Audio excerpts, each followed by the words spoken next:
Good morning, and a warm welcome to your show, Sunny Mornings, Los Angeles.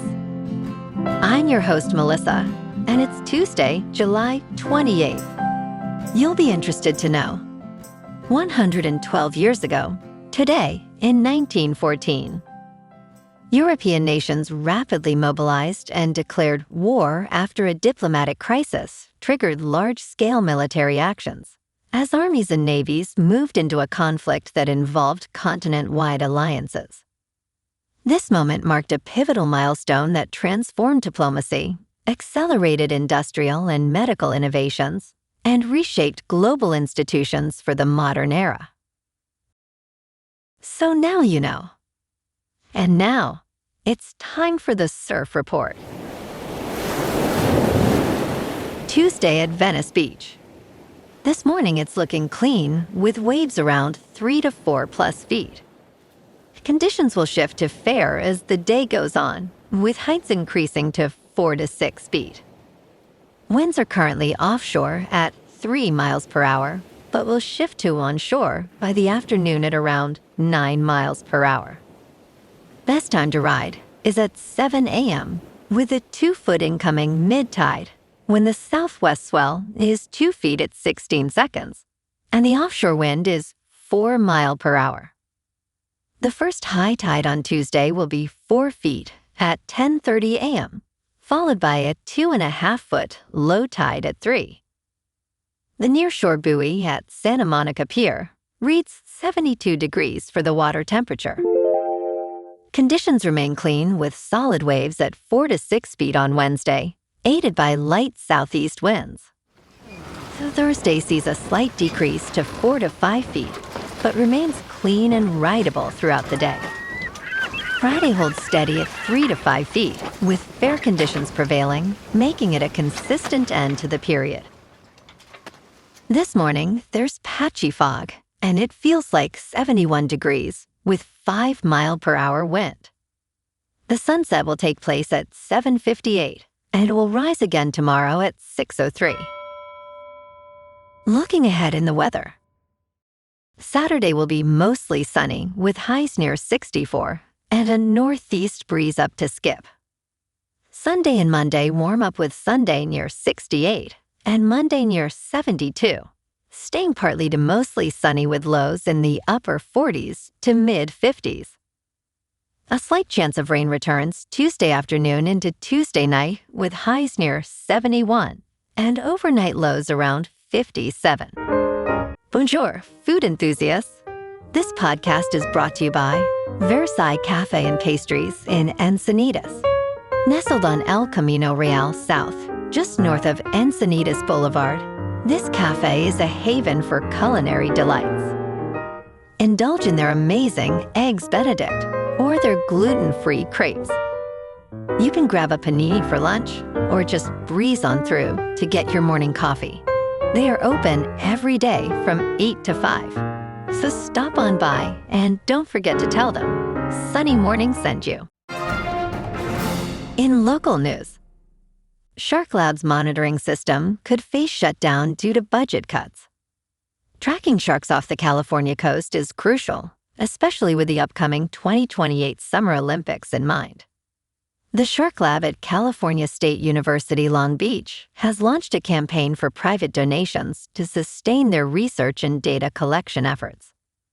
Director Chris Lowe emphasized the need for real-time monitoring tools for local lifeguards during Olympic events in Long Beach Harbor and San Clemente, where white sharks are present. With existing funding set to expire in September, the lab's annual budget of around $1 million primarily supports salaries and training for skilled technicians.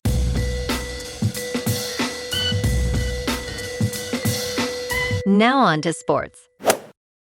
LeBron James' newest goal could help him make NBA history with the Philadelphia 76ers. Across the 23 years he has played in the National Basketball Association, LeBron James has set and shattered plenty of historical records.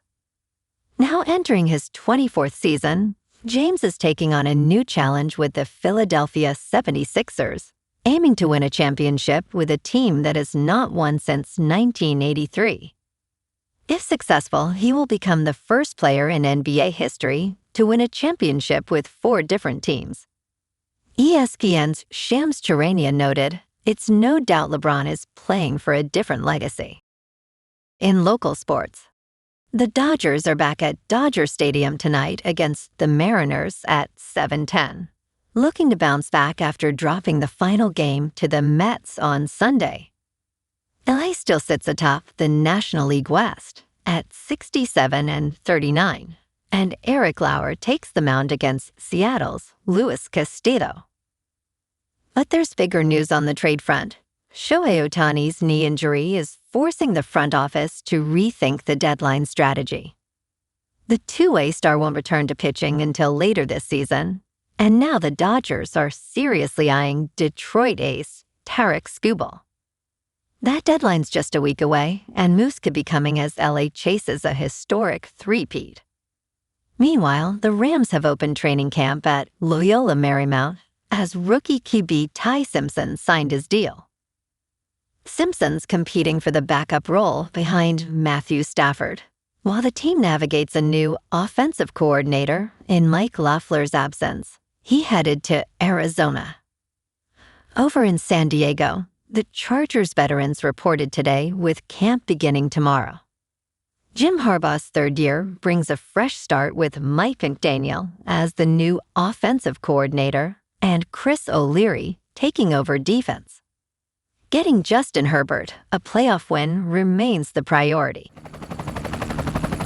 In top news, authors have mixed feelings about the $1.5 billion Anthropic copyright infringement ruling. Charles Graeber expressed pride in being a plaintiff in this significant case, but remains hesitant to label the outcome a complete victory. He is among more than 300,000 writers who may soon receive a modest compensation, as a federal judge approved the settlement after ruling that Anthropic used copyrighted texts without consent. While the settlement amount seems large, it must be divided among many authors and publishers.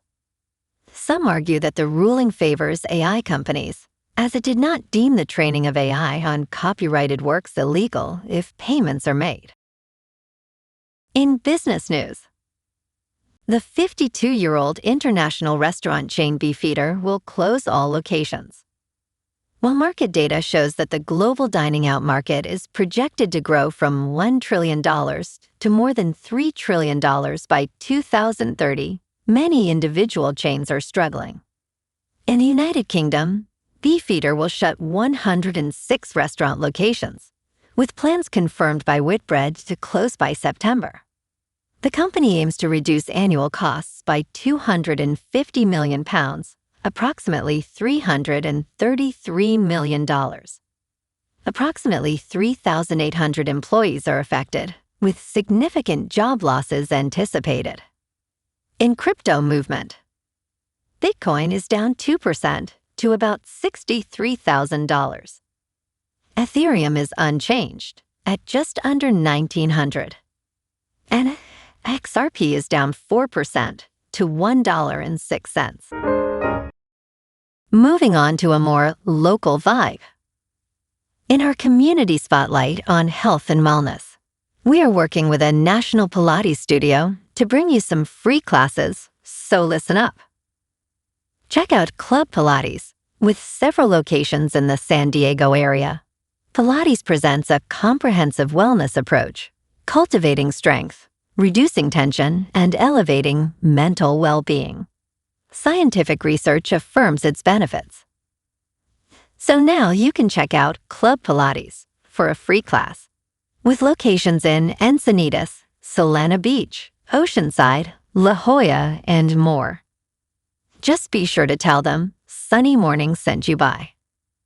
And now, back to the show. Let's talk science.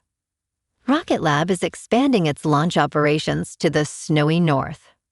The California-based company just inked a $266 million deal with the United States Space Force to fly up to 18 missile defense missions, most of them from Alaska. The size and scale of this contract reflects the Space Force's confidence in our ability to meet their urgent national security demands, said Rocket Lab founder and Chief Executive Officer Peter Beck. These missions will primarily take place from the Pacific Spaceport Complex on Kodiak Island, known for its thriving population of brown bears. Rocket Lab's primary launch site is on Mahia Peninsula in New Zealand. And in entertainment news, I Will Find You is on the brink of breaking into Netflix's all-time top 10 list of most watched English-language series, needing only 3 million views. This 8-episode mystery, based on a bestseller by Harlan Coben, has captivated audiences despite mixed reviews, currently holding a 62% score on Rotten Tomatoes. The show features Sam Worthington and Britt Lower, both prominent actors in their fields.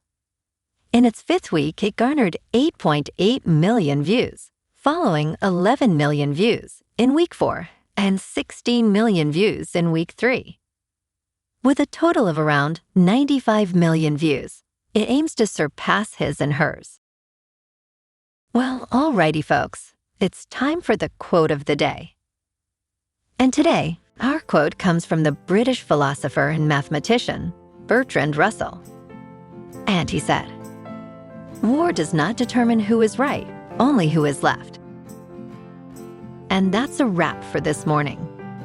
You can check out our Instagram, YouTube, and TikTok for some captivating aerial videos with local news and the surf reports. Have an amazing day, my good friends.